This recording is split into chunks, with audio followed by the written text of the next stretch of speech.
अच्छा, आज हम उन्हीं फार्मूलाज को यूज करेंगे जो हमने लास्ट टाइम पढ़े थे। ओके, फार्मूला में सबसे इम्पोर्टेंट फार्मूला जो था वो, थोड़ा सा मैं रिवाइज कर लेता हूँ उसको।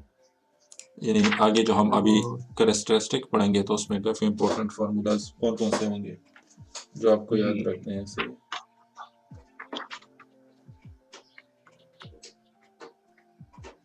वो एक फार्मूला तो आपको याद होगा, वो तो सर एक top total torque is equal to, sir आपने 0.159 armature current P over A yes. और E equal to P C over A, sir ये है।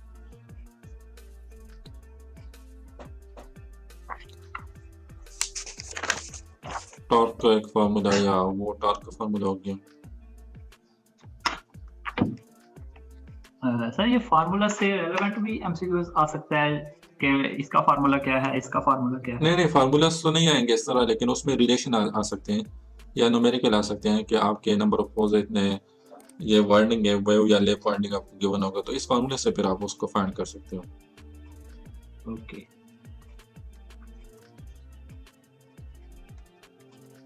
और आप कैरेक्टरिस्टिक कर्व भी इन फार्मूला से फाइंड कर सकते हो। वैसे तो उसके पीछे लॉजिक भी होता है, लेकिन अगर आपके पास टाइम कम है तो आप फार्मूला से डायरेक्ट भी वो फाइंड कर सकते हो कि ये क्या होगा या फिर इसका रिलेशन क्या होगा।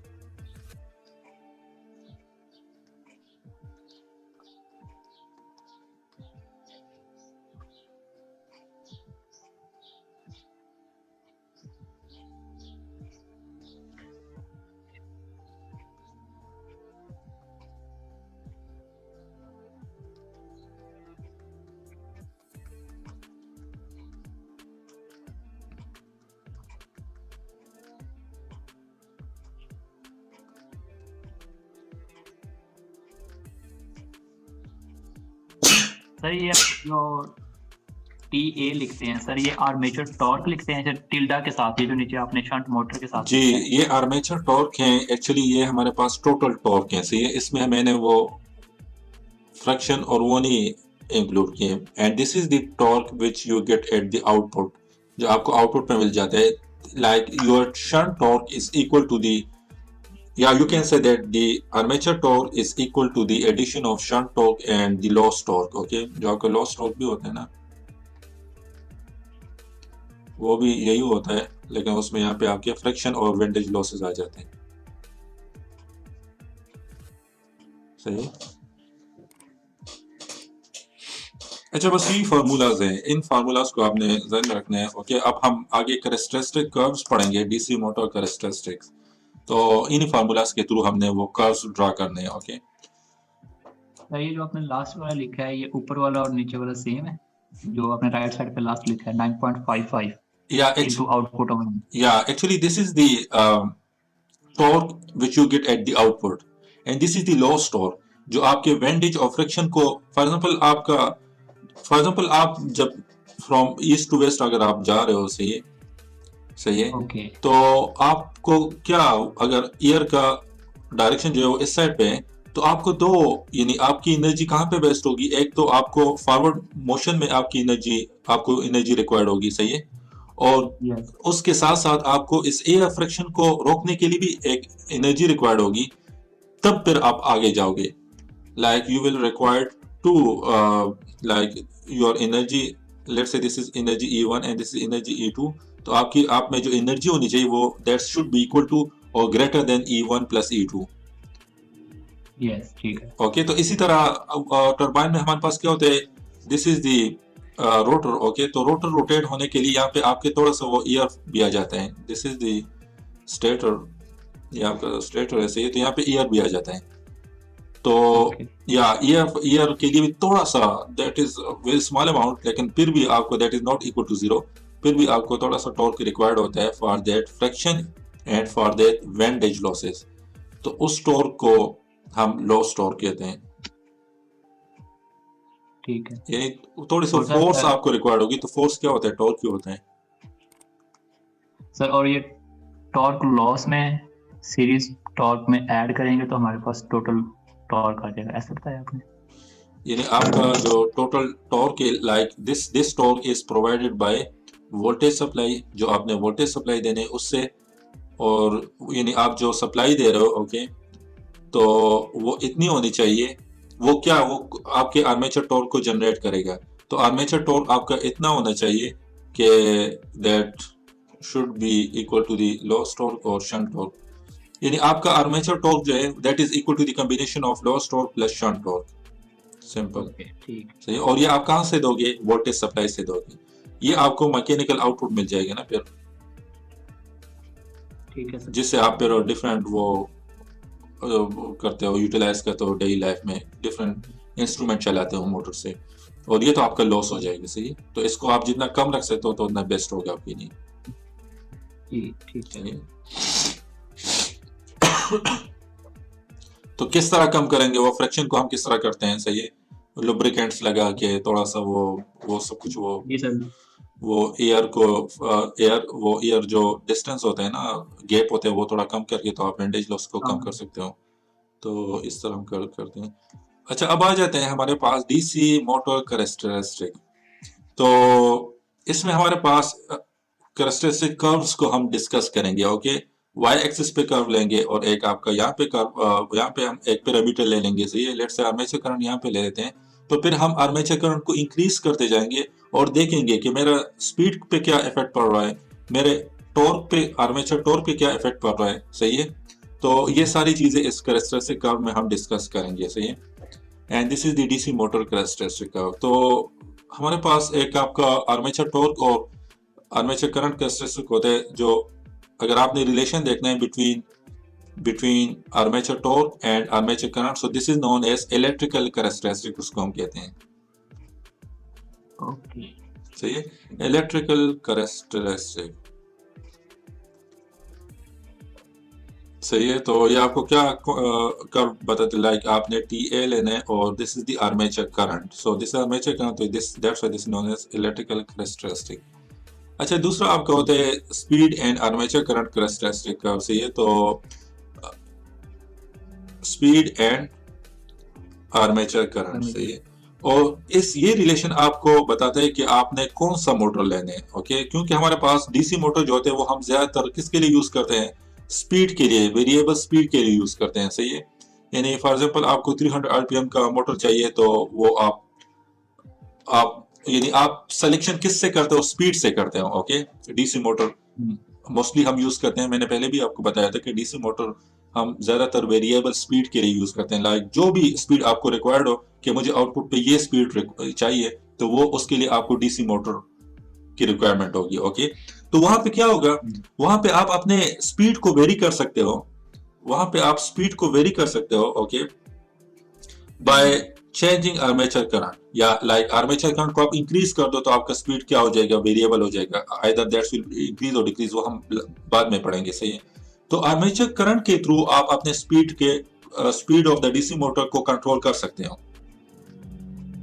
सही है, वो हम बाद में पढ़ेंगे। सही है, तो लाइक वो आपका शंट मोटर और उसमें डिफरेंट कैरेक्टरिस्टिक कर्व होते हैं, तो उसको हम पे डिस्कस करते हैं। तो you can say that the speed and armature current characteristic curve is the deciding factor in the selection of the motor.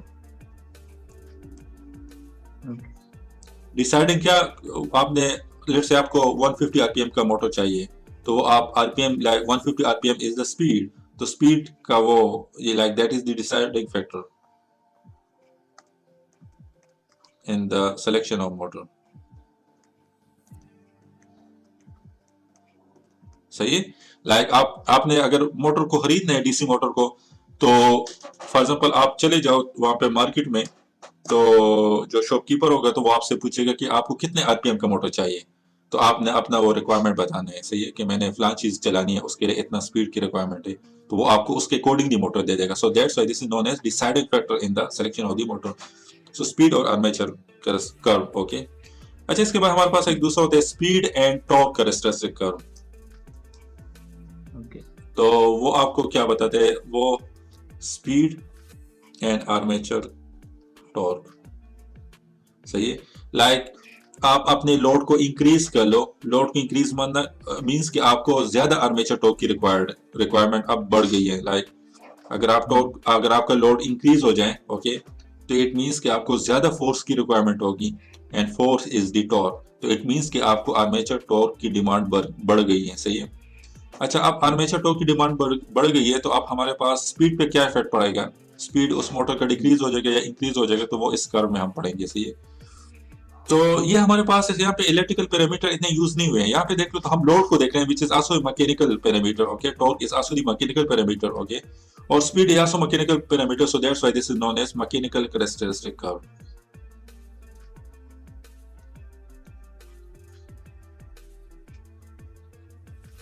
तो इसको हम मैकेनिकल कैरेक्टरिस्टिक कर्व कहते हैं। लाइक अगर आपसे कोई पूछ दे कि what is electrical characteristic curve in DC motor या इंटरव्यू में पूछे, तो आपने कहना है कि armature torque and armature current. सही है। और mechanical characteristic curve is the speed and armature torque, okay.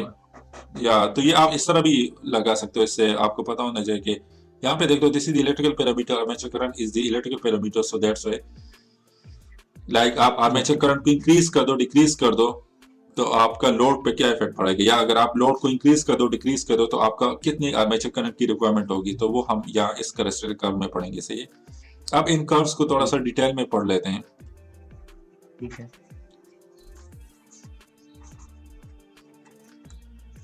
ये सारे जितने भी अभी मैंने डिस्कस के लिए, तो ये सारे हम पहले शंट मोटर के लिए पढ़ेंगे, उसके बाद सीरीज मोटर के लिए पढ़ेंगे, उसके बाद हम कंपाउंड मोटर के लिए पढ़ेंगे। सही है। ठीक है। तो यहाँ पे देख लो शंट का, वो तो आपको पता है, शंट में हमारे पास फील्ड वाइंडिंग जो होते हैं वो पैरेलल में कनेक्टेड होते हैं, और यहाँ पे हमारे पास आर्मेचर रेजिस्टेंस होते हैं, this is the voltage supply, okay. Shunt motor में हमारे पास फ्लक्स क्या होता है? Sir constant. या फ्लक्स आपका शंट मोटर में कांस्टेंट होता है। तो मैंने क्या करना है, सबसे पहले मैंने इलेक्ट्रिकल कैरेक्टरिस्टिक को डिस्कस करना है। इलेक्ट्रिकल कैरेक्टरिस्टिक क्या था? That is the T A and I A. सही है। अच्छा, यहां से आप यहाँ पे कंट्रोलिंग कौन सा है, यानी आपके हाथ में कौन सा है? आप आर्मेचर करंट आपके हाथ में होता है, या आपका लोड आपके हाथ में होता है? लोड। नहीं, लाइक वेरिएबल कौन सा होगा? लोड तो आपका फिक्स होगा। फॉर एग्जांपल आप मोटर खरीद लो, तो वो तो आपका फिक्स होगा कि आपने इतना काम करवाना है उस मोटर से। तो ये लोड फिक्स होगा, ओके। या लोड तो आपका फिक्स होगा, लाइक वो डिपेंड करेगा आपके आर्मेचर करंट पे। सही है। तो आर्मेचर करंट को आप वेरी कर सकते हो, और उसके अकॉर्डिंगली फिर आप अपने लोड को एडजस्ट कर सकते हो। सही है। तो यहाँ पे हम इसका रिलेशन हमारे पास क्या है, ये रिलेशन है, ओके। और एक आपका ये रिलेशन यहाँ पे यूज हो गया। सही है। और इसके साथ और ये साथ आर्मेचर का रिलेशन किसके साथ देख रहे हैं? ये जो आपने दो टिक लगाए हैं, यहाँ पे टॉर्क हम, के साथ। या this is armature torque and this is armature current. जी। तो यहाँ पे देख लो आर्मेचर टॉर्क और आर्मेचर करंट का, सो यहाँ पे एक डायरेक्ट रिलेशन है। सही है। जी। सही है। और ई बी भी है, तो ये like T A is directly proportion to E B and I A. सही है। तो ई बी को भी हमने देख रहे हैं कि हम आर्मेचर करंट को इंक्रीज या डिक्रीज कर रहे हैं, तो ई बी पे कोई इफेक्ट तो नहीं पड़ रहा। सही है। तो इसको भी हमने चेक करना चाहिए, हमें इस तरह नहीं करना चाहिए कि ब्लाइंडली बस हम कह दें कि हमारा armature torque direct proportional to I A है। सही है। तो यहाँ पे देख लो कि यहाँ पे देख लो आर्मेचर करंट के साथ यहाँ पे रिलेशन है। लाइक अगर आप आर्मेचर करंट को इंक्रीज कर दो, तो आपका ई बी डिक्रीज हो जाएगा। ओके। सही है। सर ठीक। या सर इसको थोड़ा सा एक्सप्लेन करेंगे? ये सर असल में माइनस में है ना, ये डायरेक्ट रिलेशन कैसे बन रहा है इन ये इसका आर्मेचर का ई जी के साथ? अच्छा, ये डायरेक्ट रिलेशन किस तरह बन रहा है?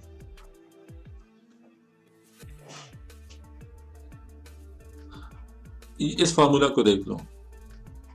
चलो ठीक। ये तो कांस्टेंट है, ई बी होगा, आई ए होगा, डिवाइड बाय एन होगा। लाइक आप आर्मेचर करंट टॉर्क को इंक्रीज कर लो तो आपका ये करंट इंक्रीज हो जाएगा, स्पीड आपका डिक्रीज हो जाएगा और ये भी आपका इंक्रीज हो जाएगा।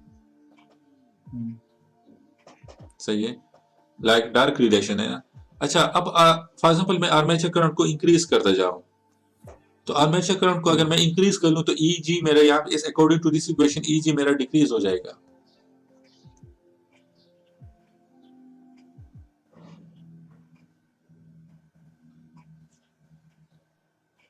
समझ आ रहा है आपको क्या?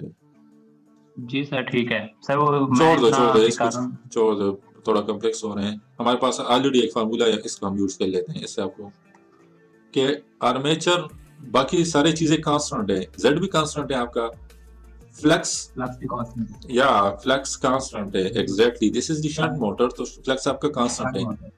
पी भी कांस्टेंट है, ये भी कांस्टेंट है। तो आप कह सकते हो कि आपका टॉर्क डायरेक्टली प्रोपोर्शनल टू आई है। सही है, बस ये सिंपल फॉरवर्ड ये फार्मूला आप यूज कर लो। तो इट मींस के यहाँ पे मेरा कर्व स्ट्रेट लाइन बनेगा। जी ठीक है सही सर, है? इसको लीनियर भी कहते हैं, linear characteristic. Yeah, this is the linear characteristic. Like if you increase the armature current, then your armature torque will increase linearly. Linearly है, ठीक है। Yeah. अच्छा, अब हमारे पास यहाँ पे तो ये तो आर्मेचर टॉर्क हो गया। शंट टॉर्क क्या होगा? Shunt torque is the armature torque minus loss torque. Like आपका जो शंट टॉर्क होता है उस ये तो आपका आर्मेचर टॉर्क हो गया टी ए। सही है, ठीक है। अच्छा, अब अगर मैं आपका जो शंट टॉर्क होगा वो कुछ इस तरह का बनेगा, वो भी लीनियर होगा लेकिन थोड़ा सा इस तरह बनेगा। सही, क्यों इस तरह बनेगा? यहाँ पे देख लो, this is the shunt torque. अगर आपका आर्मेचर करंट कांस्टेंट हो, सही है, तो फिर आपका क्या होगा? शंट टॉर्क जो होगा वो ये होगा, this is the shunt torque. और उसी आर्मेचर करंट पे अगर आपने आर्मेचर टॉर्क देखना है तो वो आपका ये होगा, this is the armature torque. So it means कि जो डिफरेंस आ रहा है that is the loss torque. Loss torque है, ठीक है। Like you can say that the armature torque is the combination of shunt torque plus loss torque. यहां से यहां तक shunt torque plus loss torque, that is armature torque.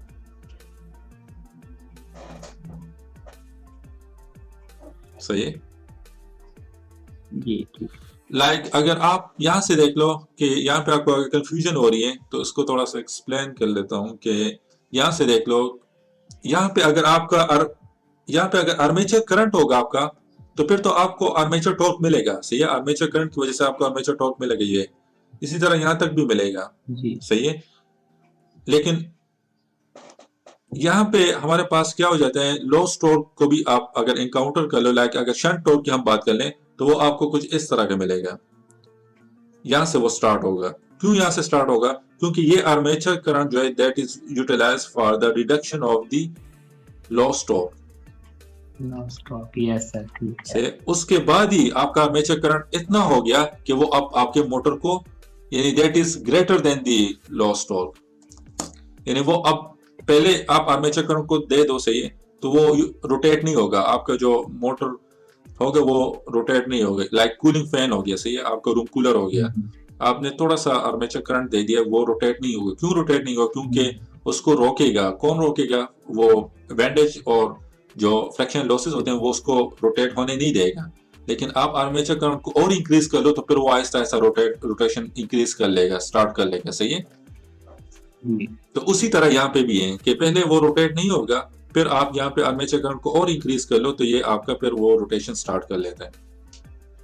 जी सही है, सो ये सारी वो this is the curve of armature torque and current curve. इनको आप ये नहीं याद नहीं करना, इनको आपने इसी तरह यानी कंसेप्ट्स के थ्रू आप इसको याद कर लिया करो।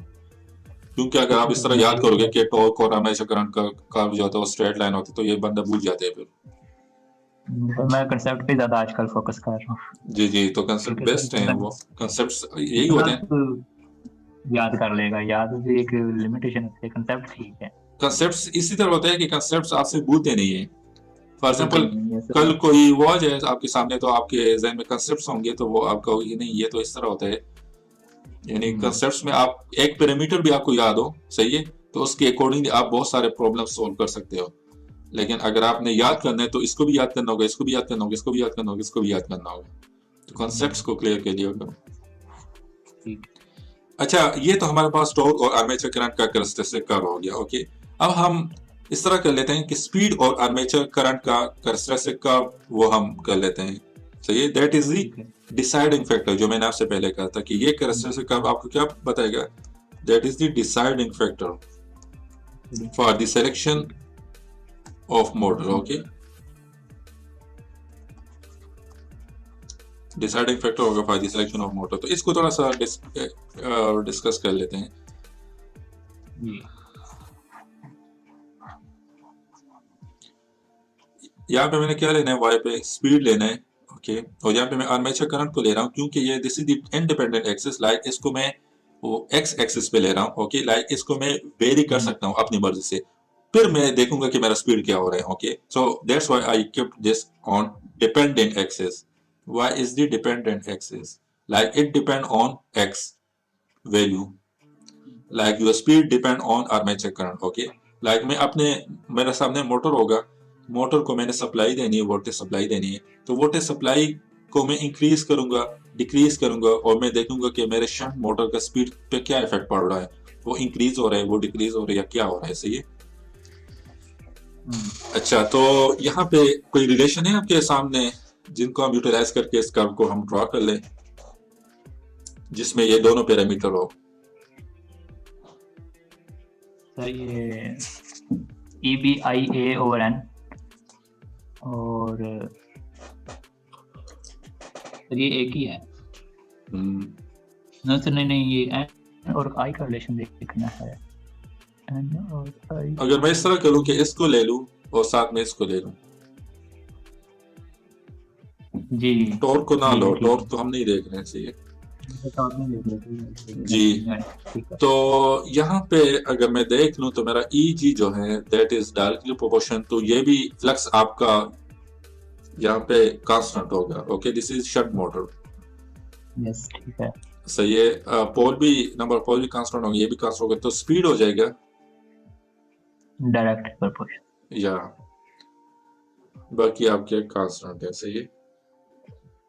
जी। और यहाँ पे आप देख लो तो ई जी जो है, अगर आप आर्मेचर करंट को इंक्रीज करोगे तो ई जी आपका डिक्रीज होगा। ठीक है। सही है। तो स्पीड जो है that is directly proportional to E G, but E G is inversely proportional to I A. Like अगर आप आई ए को इंक्रीज करते जाओ, आई ए को इंक्रीज करते जाओ, तो ई जी आपका डिक्रीज होगा।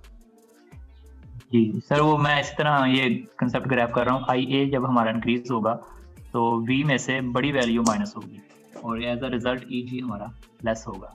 या तो ई जी आपका डिक्रीज होगा, कम होगा। सही है। तो ई जी जब आपका कम होगा तो क्या हो जाएगा, आपका स्पीड कम हो जाएगा। जी सर ठीक है, वो उसके साथ रिलेशन है। सही है। लेकिन यहाँ पे हमने थोड़ा सा उसको भी इनकाउंटर करना है, फ्लक्स को। क्यों? अच्छा, फ्लक्स को मैं क्यों इनकाउंटर करूंगा, एक्चुअली यहाँ पे थोड़ा सा मुझे आर्मेचर रिएक्शन भी होता है ना, वो हमने पहले पढ़ा था, जी तो उसकी वजह से मैं इसको फ्लक्स को भी यहाँ पे ले आता हूँ। सही है। इसको शंट मोटर में तो वैसे हमारे पास फ्लक्स कांस्टेंट होता है, यहाँ से फ्लक्स कांस्टेंट होता है। सही है।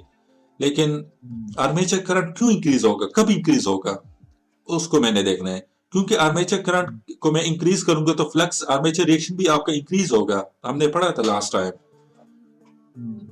सही है। इतना इंक्रीज नहीं आएगा आर्मेचर रिएक्शन में, लेकिन थोड़ा सा वो इंक्रीज होगा। वो क्यों इंक्रीज होगा, वो एडी करंट की वजह से हो जाता है, वो हमने पढ़ा था पहले लास्ट क्लास में। मैंने आपको बताया था कि हमारे पास दिस वोल्टेज, यहाँ पे आपका एक इंड्यूस ईएमएफ जनरेट हो जाता है, ईजी आपका जनरेट हो जाता है। सही है। उसकी वजह से आपका एक इंड्यूस करंट जनरेट हो जाता है यहाँ पे।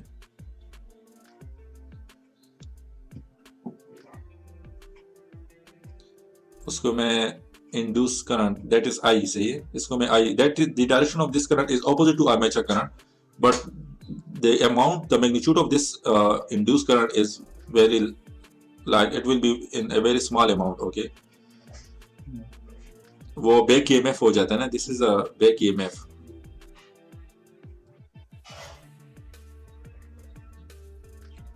Easy is the back EMF, बस इसको हम ईजी से रिप्रेजेंट कर लेते हैं। मैंने लास्ट टाइम आपको बताया था कि हम इस तरह कर लेते हैं कि हमारे पास रोटर होता है, रोटर में हमारे पास वाइंडिंग होते हैं, सही है, सही है। तो वोल्टेज सप्लाई आप जब दे दो तो वोल्टेज सप्लाई से क्या होगा, आपका वो रोटेट होगा, रोटर आपका रोटेट होगा, तो वहां से फ्लक्स लाइंस भी आ रहे हैं, तो फ्लक्स लाइंस वहां पे आपका change, rate of change of flux हो जाएगा, जी सही है। तो rate of change of flux की वजह से आपका एक ईएमएफ इंड्यूस हो जाएगा वहां पे, and the direction of this induce EMF will be opposite to the cause. Cause क्या हो यहाँ पे, काज इज वोल्टेज, यानी वोल्टेज की वजह से आपका ये ईएमएफ प्रोड्यूस हो गया, तो इसके जो डायरेक्शन होगा that will be opposite to this, okay. और ये ईएमएफ क्या है, दैट इज दिस वन, सही है। And this is known as back EMF, इसको हम बैक ईएमएफ भी कहते हैं। जी इस बैक ईएमएफ की वजह से आपको एक ऑपोजिट करंट भी प्रोड्यूस हो जाएगा, जो हमने जनरेटर में पढ़ा था कि that is the generated current, जो जिसको हम यूटिलाइज करते थे फिर आउटपुट में। जी ठीक है। तो आपका जब आपका लोड इंक्रीज होगा तो आपका आर्मेचर करंट भी इंक्रीज हो जाएगा, सही है। ये आर्मेचर करंट भी आपका इंक्रीज हो जाएगा, ठीक है सर, लोड इंक्रीज हो रहा है। या आर्मेचर करंट जब इंक्रीज हो जाएगा तो इट मींस कि आपका बैक ईएमएफ भी ज्यादा हो जाएगा। कंज्यूम कर रहे हो कंसेप्ट को कि नहीं, ऊपर गुजर रही है? जी नहीं सर, समझ आ रही है। अच्छा, तो आर्मेचर करंट को अगर आप अपने लोड को इंक्रीज करोगे तो इट मींस कि आपको आर्मेचर करंट की डिमांड बढ़ गई है, ओके। आर्मेचर करंट को इंक्रीज करना पड़ेगा आपको। तो आर्मेचर करंट को जब आप और इंक्रीज कर लो तो इट मींस कि आपका जो टरबाइन, जो क्या कहते हैं उसको, जो आपका जब आपका बैक ईएमएफ हो वो भी इंक्रीज हो जाएगा, सही है। तो बैक ईएमएफ जब आपका इंक्रीज हो जाएगा तो इट मींस कि इंड्यूस करंट भी आपका इंक्रीज हो गया। तो इंड्यूस करंट की वजह से आपका क्या होता है, वो हमने पढ़ा था कि हमारे पास जब वायर होते हैं उसमें करंट फ्लो करते हैं, तो हमारे पास यहाँ पे मैग्नेटिक फील्ड होते हैं यहाँ पे, and the direction of this magnetic field is opposite to the this shunt field magnetic field. So इन मैग्नेटिक फील्ड को हम फिर आर्मेचर रिएक्शन कहते हैं, ये हमने पढ़ा था वैसे पहले, ठीक है। सही है। तो यानी आप जब लोड को इंक्रीज करोगे तो आपकी आर्मेचर रिएक्शन की वजह से आपका फ्लक्स थोड़ा डिक्रीज होगा, ठीक है, सही है। यानी आप जब आर्मेचर करंट को इंक्रीज करोगे तो आर्मेचर करंट को हम कब इंक्रीज करते हैं, जब मेरा लोड इंक्रीज हो जाता है। तो आर्मेचर रिएक्शन की वजह से मैं इस फ्लक्स को यहाँ पे इनकाउंटर कर रहा हूँ, सही है। और दूसरी बात यह है कि ये लॉसेस भी इंक्रीज हो जाते हैं, सही है। यानी आपका जब आर्मेचर करंट इंक्रीज हो जाएगा तो आई ए आर ए भी इंक्रीज हो जाएगा, ये लॉसेस जो होते हैं, सही है। तो अब देख लेते हैं, अगर मैं लोड को इंक्रीज कर लूं तो इट मींस कि मेरा आर्मेचर करंट इंक्रीज हो रहा है, तो आर्मेचर करंट इंक्रीज हो रहा है तो इट मींस कि मेरा ये डिक्रीज हो रहा है, ये डिक्रीज हो रहा है, सही है।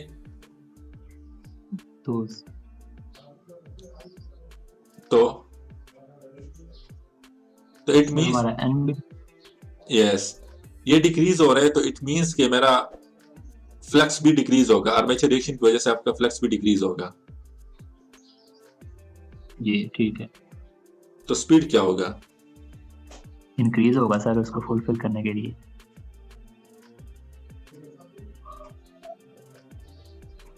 सही है सर, इंक्रीज होगा।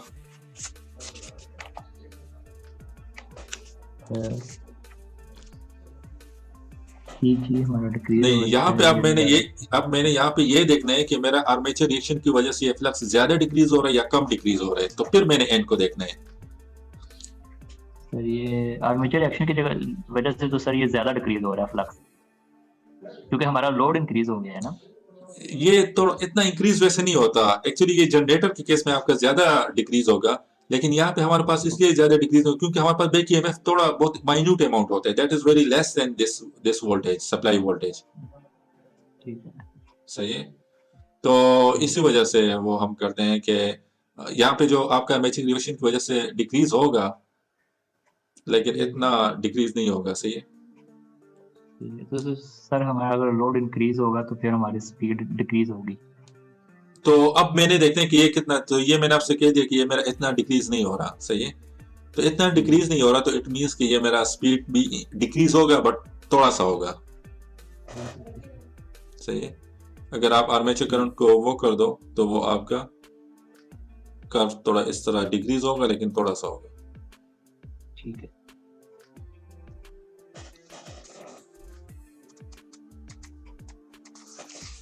ये थोड़ा सा वो है, इसको आप देख लो फिर। वैसे तो हम ठीक है सर। जब आपके पास नॉर्मल कंडीशन होगा, सही है, यानी आपके पास थोड़ा सा लोड है, तो नॉर्मल कंडीशन है, तो अंडर नॉर्मल कंडीशन हम क्या कहते हैं कि हम कहते हैं कि हमारे पास जो शंट मोटर होते हैं उसमें हमारे पास जो फ्लक्स होता है वो कांस्टेंट होते हैं। सही है। तो फ्लक्स जब कांस्टेंट होगा तो मैं इट मींस कि आपका जो बैक ईएमएफ है वो भी कांस्टेंट है शंट मोटर के लिए। सही है। तो नॉर्मल कंडीशन मींस कि आप आर्मेचर करंट को फिक्स कर लो। सही है। तो आपका स्पीड फिक्स हो जाएगा, एक स्पीड होगा। सही है। तो उस टाइम पे आपका फ्लक्स तो हमारे पास, as we know that shunt motor में फ्लक्स हमारे पास कांस्टेंट होता है, तो I can say that the E G is constant. लेकिन नॉर्मल कंडीशन मींस कि मेरा आर्मेचर करंट फिक्स है। लेकिन अक्सर हमारे पास इस तरह की सिचुएशन आ जाते हैं कि मैं लोड को इंक्रीज कर लूं, डिक्रीज कर लूं, तो फिर क्या होगा। लाइक आर्मेचर करंट को मैं इंक्रीज कर लूं, डिक्रीज कर लूं, तो फिर क्या होगा। तो उसके लिए ये कैरेक्टरिस्टिक कर्व होते हैं कि आपके आपके आपको क्या रिजल्ट मिलेगा।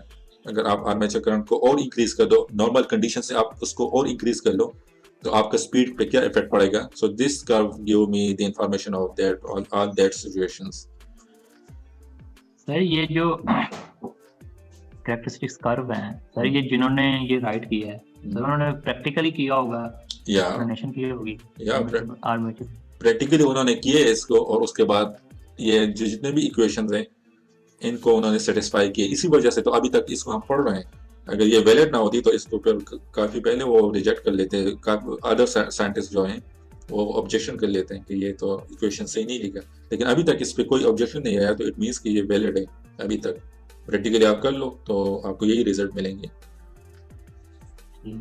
सर ये वो उन्होंने किया होगा, ये जिसकी ये बुक है ऑथर वीके मेहता वगैरह, वो जी साइंटिस्ट है। जी वो करते हैं, लेकिन अक्सर कुछ लोग होते हैं बुक्स लिखते हैं तो वो नकल भी बहुत करते हैं ना, वो कॉपी पेस्ट कर लेते हैं अक्सर। सर हमारा एक वो तो टीचर आम था, है भाई। मैं तो नाम नहीं लूंगा उसका, लेकिन वो एक टीचर था यूटी पिशावर में।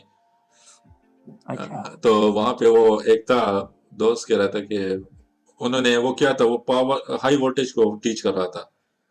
तो और वो रिकमेंड करता था कि आपने ये बुक लेना है, मेरी बुक को आपने फॉलो करना है, क्योंकि सारे क्वेश्चन इसी से मैंने लाने हैं। तो उन्होंने बुक, वो इंडिया का एक दो ऑथर थे, तो वहां से उन्होंने फुल कॉपी किया था, वो सारे चैप्टर्स वहां से कॉपी किए थे। तो वो थोड़ा मुश्किल हो जाता था। मुश्किल इस तरह था कि वो हाई वोल्टेज की उसने बुक जो था वो इसी वजह से वो थोड़ा सा बकवास हो गया था कि जो आपने देखा होगा वीके मेहता में, तो ये एक ही ऑथर ने लिखे, तो वो एक रिदम के साथ आ रहा होता है। ओके, पहले कंसेप्ट को, लाइक बेसिक्स को थोड़ा डिस्कस कर लेते हैं, उसके बाद ऊपर आते हैं। तो उसने क्या किया था, उसने दो तीन ऑथर्स के बुक्स लिए थे, और एक पोर्शन एक ऑथर से उठा लिया था उसने, और दूसरा पोर्शन दूसरे ऑथर से उठा लिया था, और तीसरा पोर्शन तीसरे ऑथर से उठा लिया था, तो मिक्स हो गया थे सारे। तो फॉर एग्जाम्पल आपका एक रिदम आ रहा था, या फॉर एग्जाम्पल एक दो टॉपिक्स आप पढ़ लेते, तो तीसरे टॉपिक्स में वो दूसरे ऑथर का बुक से उसने कॉपी किया था, तो वहां पे आपको वो रिदम ब्रेक हो जाता था। तो इसी वजह से आपको वो कंसेप्ट को फिर क्लियर करना वो मुश्किल था उसके बुक में। तो इस वजह से ज्यादातर स्टूडेंट उसको नहीं लेते थे, लेकिन वो कहता था कि नहीं, आपने मेरी ही बुक फॉलो करना है। वो होता है ना, वो पब्लिशर, वो पैसों का वो सब कुछ हुए हैं, तो बस जी तो ठीक है सर। जी तो इसी वजह से वो कहता है कि आपने मेरे बुक को फॉलो करना है, लेकिन स्टूडेंट को काफी कंफ्यूजन होता था उनके बुक में, क्योंकि वो रिदम नहीं होता था ना। जी। अभी फॉर एग्जाम्पल मैं एक बुक लिख रहा हूँ, तो मैं फॉर एग्जाम्पल मैंने सेकंड चैप्टर जो है उसमें कोई बात डिस्कस करनी है, तो मैं उसमें कहूंगा कि अच्छा मैंने फर्स्ट चैप्टर में ये सारे कंसेप्ट डिस्कस कर लिए, सेकंड चैप्टर में अब मैं इसको इस तरह उसके फर्स्ट चैप्टर के अकॉर्डिंगली सेकंड चैप्टर को अब मैं डिजाइन करूंगा। सही है। लेकिन उसने क्या किया था, फर्स्ट चैप्टर एक ऑथर से उठा लिया था, सेकंड चैप्टर उसने दूसरे ऑथर से उठा लिया था, तो वो तो गड़बड़ हो गया था ना वो तो। इसी वजह से उसने किया था कि वो कॉपी पेस्ट को वो मुझ पे कोई वो ना हो जाए, कोई केस वगैरह ना हो जाए, तो इस वजह। अच्छा, तो इसको मैं थोड़ा सा दोबारा रिवाइज कर लेता हूँ कि ये कंसेप्ट थोड़े से आपको, ताकि आपको अच्छी तरह से वो समझ आ जाए। अगर मेरे पास नॉर्मल कंडीशन होंगे, ओके, नॉर्मल कंडीशन मीन्स कि मेरे पास बस एक ही वो है, लोड फिक्स है, सही है। आपने लोड वो कर दिया, आपके लोड फिक्स है, सही है। तो मेरे पास उसका डिमांड क्या होगा, आर्मेचर करंट आपका फिक्स हो जाएगा। जी आर्मेचर करंट फिक्स हो जाएगा तो आपका स्पीड भी फिक्स हो जाएगा, लाइक एक स्पीड के साथ वो रोटेट करेगा, जिस तरह आपका रूप कूलर होता है, एक स्पीड के साथ वो रोटेट करता है। नॉर्मल कंडीशन है, जी सही है। आपने आर्मेचर करंट दे दिया, उसके अकॉर्डिंग वो स्पीड आपका रोटेट कर रहा है, सही है। तो नॉर्मल कंडीशन में आपका स्पीड भी फिक्स हो गया, ये भी फिक्स है, ये भी फिक्स है, ये भी फिक्स है, और 60 is also the fix value, okay. तो आपका, और ये भी फिक्स है, फ्लक्स भी आपका फिक्स आ रहा है, this is the shunt motor, तो आपका ईजी भी फिक्स होगा, तो सही है। Easy is the back EMF, ये भी आपका फिक्स होगा। ठीक इसको मैं ईबी से रिप्रेजेंट कर लेता हूँ, क्योंकि ईबी जो है this is the back EMF in motor, और ईजी जो था वो हम पहले पढ़ चुके थे कि दैट इज द, वो क्या था, वो जनरेटेड ईएमएफ था, तो हम ईजी से रिप्रेजेंट करते थे। इसको मैं ईबी से कर लेता हूँ, सही है। है। तो ये भी फिक्स होगा, और फ्लेक्स भी आपका फिक्स है। तो अंडर नॉर्मल कंडीशन आपने कहना है, अगर एमसीक्यूज आ जाए कि अंडर नॉर्मल कंडीशन आपका फ्लक्स एंड ईबी ये क्या होगा, तो आपने कहना कि flux and EB is constant under normal condition. अब फॉर एग्जांपल इस तरह का कोई फॉल्ट आ गया कि आपके वोल्टेज बढ़ गई है, जितने भी गर्ड्स हैं, सही है, जनरेशन साइड पे इस तरह का कोई फॉल्ट आ गया कि जिसकी वजह से आपका वोल्टेज सप्लाई जो आपके घर को आ रही है वो इंक्रीज हो गई है, सही है। तो वोल्टेज सप्लाई इंक्रीज हो गई है, तो इट मींस कि आपका आईएल इंक्रीज हो गया, ये सही है। तो आईएल आपका इंक्रीज हो गया, तो ये तो आपका फिक्स होगा, तो इट मींस कि आपका आईए इंक्रीज हो गया।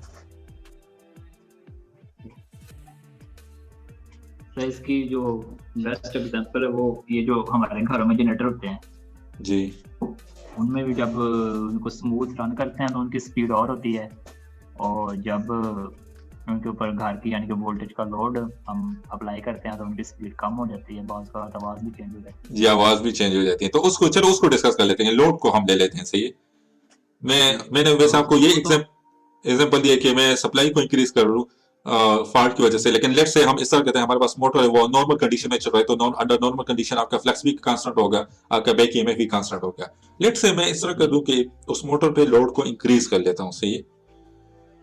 जी तो लोड को इंक्रीज करना इट मींस कि आपको ज्यादा फोर्स की रिक्वायर्ड होगी, आपको जो आउटपुट पे फोर्स है वो ज्यादा रिक्वायरमेंट उसकी बढ़ गई है। तो ये एग्जांपल वो आपने बताई थी आई थिंक वॉशिंग मशीन की, उसमें अगर आप ज्यादा लोड डाल दें जी, तो उसमें ज्यादा फोर्स लोड डाल दो तो इट मींस कि आपको ज्यादा फोर्स की रिक्वायरमेंट है, सही है। यानी इसकी जी डिमांड बढ़ गई है, तो ज्यादा फोर्स की डिमांड बढ़ गई है, तो इट मींस कि आपका जो टॉर्क है, आर्मेचर टॉर्क है, उसका उसको आपको इंक्रीज करना पड़ेगा इस फोर्स को फुलफिल करने के लिए। जी तो आर्मेचर टॉर्क को इंक्रीज करना, तो इट मींस कि आपको आर्मेचर करंट का डिमांड बढ़ गया है, हाँ इसको भी आपको इंक्रीज करना पड़ेगा। जी करना। तो जी ठीक है। जी, तो आर्मेचर करंट को आपका आर्मेचर करंट डिमांड इंक्रीज हो गया, तो अब हम देखते हैं कि हमारे पास बैक ईएमएफ पे क्या होगा और फ्लक्स पे क्या इफेक्ट पड़ेगा। तो हमारे पास आर्मेचर करंट इंक्रीज हो गया, तो इट मींस कि बैक ईएमएफ मेरा डिक्रीज हो जाएगा, ठीक है। आर्मेचर करंट यहाँ पे मेरा इंक्रीज हो गया, तो इट मींस कि मेरा जो बैक ईएमएफ है, वो लाइक डिक्रीज होगा। जो आपका आर्मेचर रिएक्शन है वो इंक्रीज हो जाएगा। जी तो आर्मेचर रिएक्शन की वजह से आपका नेट फ्लक्स डिक्रीज हो जाएगा। जी ठीक है। सही है, वो नेट फ्लक्स वही है ना, वो आर्मेचर रिएक्शन में हमने पढ़े थे कि एक तो जी आपकी जी वो यहां से लाइंस आती हैं, और दूसरा जो होता है वो आर्मेचर करंट की वजह से आगे इलेक्ट्रिक फील्ड बनते हैं, कंटिन्यूस उसका डायरेक्शन जो होता है वो इस तरह का होता है, लाइक ऑपोजिट होता है। तो जितना ऑपोजिट आर्मेचर होता करंट है। इंक्रीज होगा तो ये ऑपोजिट फ्लक्स भी इंक्रीज हो जाएंगी, जिसकी वजह से आपका ये आर्मेचर रिएक्शन जो है, like you can say that armature reaction आपका बढ़ गया है, तो आपका नेट फ्लक्स जो है वो डिक्रीज हो जाएगा। जी सर ठीक है। सही है। अच्छा, ई भी मेरा डिक्रीज हो गया, सही है। तो ईबी में जो डिक्रीज आएगा that's will be more than the decrease in the net flux. EB में जो डिक्रीज आएगा that's will be more than the decrease in the net flux. Okay. सही है। लाइक यहाँ पे ज्यादा डिक्रीज आएगा, क्यों ज्यादा डिक्रीज आएगा, क्योंकि यहाँ पे तो V minus I a dark involve है, यहाँ पे IARA, सही है। तो इसमें ज्यादा डिक्रीज आएगा, यहाँ पे कम डिक्रीज इसलिए आएगा क्योंकि मैंने लास्ट क्लास में हमने पढ़ा था कि बैक ईएमएफ जो होता है वो आपका कम होता है, लाइक जो आपका सर वो लाइक या जो आपका इंड्यूस करंट होता है तो वो कम होता है, सही है। तो बैक ईएमएफ कम होगा, तो लाइक आपके जो बैक ईएमएफ होता है that is less than this supply voltage, okay. तो बैक ईएमएफ आपका कम होगा तो आपका उससे जो करंट इंड्यूस करंट जनरेट होगा वो भी कम होगा, तो इंड्यूस करंट की वजह से जो आपका ये फ्लक्स लाइंस बनती है तो वो भी कम होंगी, सही है। तो आपके यहाँ पे जो फ्लक्स होगा वो कम होगा, like the decrease in this flux will be less than the decrease in back EMF,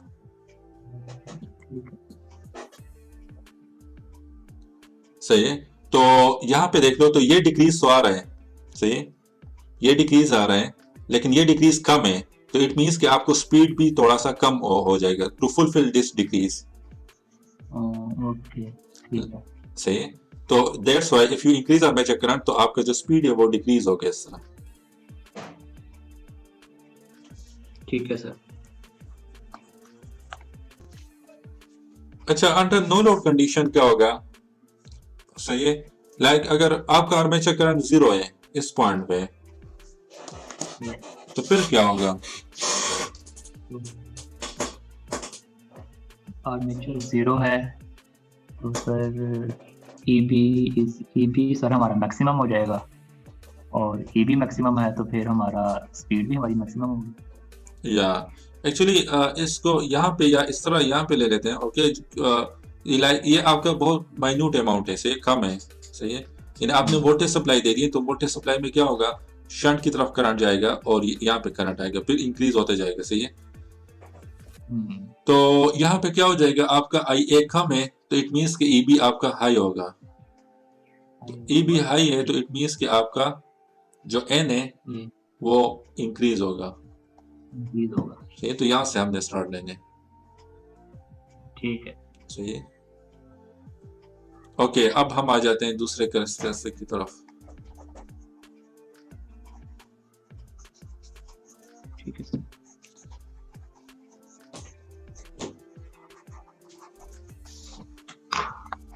अच्छा, इसके बाद जो कैरेक्टरिस्टिक है that is the mechanical characteristic, या वो किसके होगा, सर स्पीड और आर्मेचर, स्पीड और आर्मेचर करंट, स्पीड और टॉर्क के बिल्ड में, या आर्मेचर करंट तो फिर वो हो जाता है, ठीक है, स्पीड और टॉर्क के दरमियान, या टॉर्क के दरमियान TA, सही। अच्छा, अब इसके लिए कौन सा रिलेशन मैंने यूज करना है,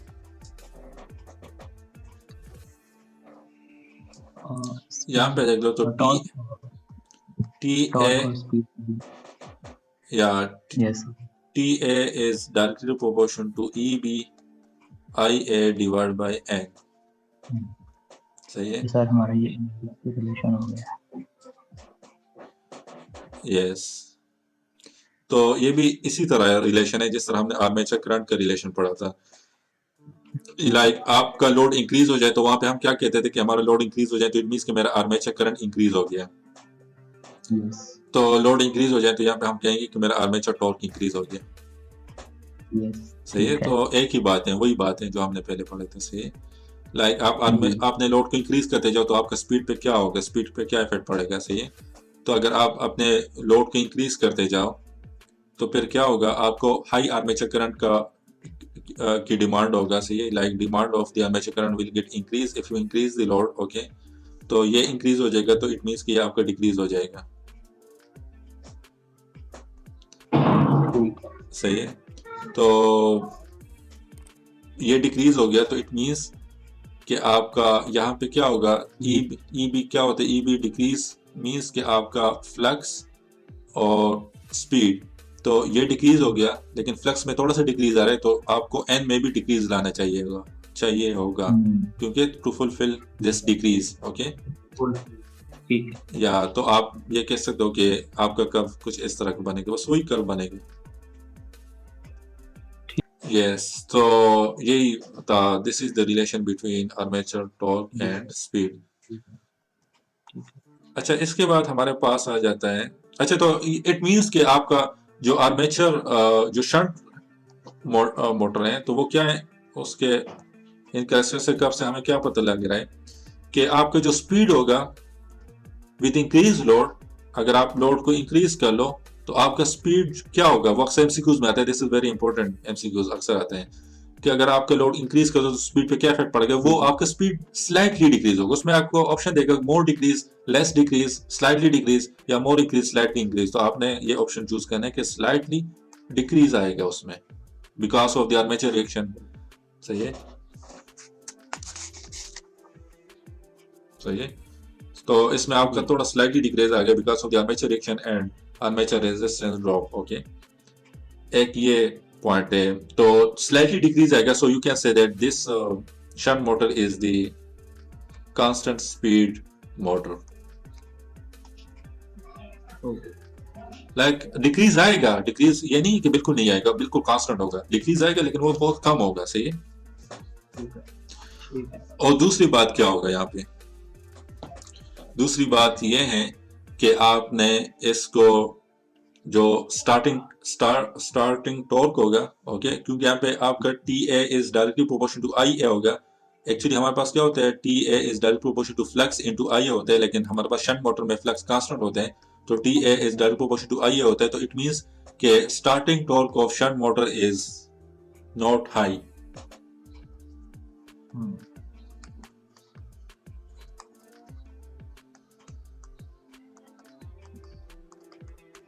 ठीक है। नॉट हाई मीन्स के आपका स्टार्टिंग में क्या होता है, फॉर एग्जाम्पल आप बहुत ज्यादा लोड डाल लो तो आपका जो डीसी मोटर होता है वो बहुत आराम से रोटेट होगा, फिर आहिस्ता आहिस्ता वो डिक्रीज होता जाएगा, इस तरह नहीं होगा एकदम से बहुत तेजी के साथ रोटेशन स्टार्ट कर लेगा। हम्म सही है, आपने देखा होगा अक्सर।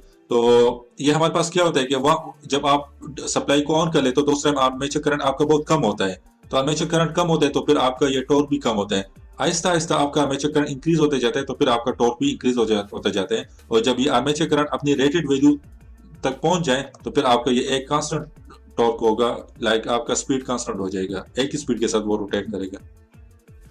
हम्म। सही।